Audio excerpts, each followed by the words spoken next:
లిమిట్స్లో ఒక ప్రాబ్లం చూద్దాం ఈరోజు. So limit x tends to infinity x² + 5x + 2/2x² - 5x + 1.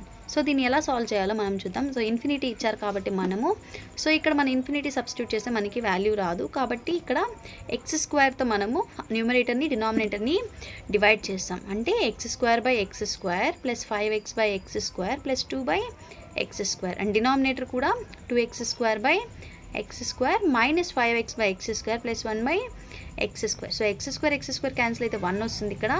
And 5x/x² అంటే ఒక x ఇంకొక x క్యాన్సిల్ అవుతుంది. ఏముంటుంది ఇక్కడ 5/x అండ్ 2/x²లో క్యాన్సిల్ అయ్యేది ఉండదు కాబట్టి 2/x². అండ్ ఇక్కడ వచ్చి x² క్యాన్సిల్ అవుతుంది కాబట్టి ఓన్లీ 2 ఉంటుంది.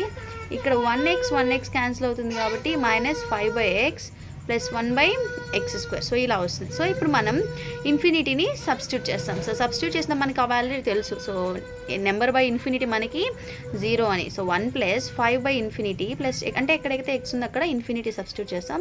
సో ఈ వాల్యూస్ అన్నీ మనకి 0 అవుతాయి. మనకేమొస్తుంది ఇక్కడ 1/2 ఈజ్ ద ఆన్సర్.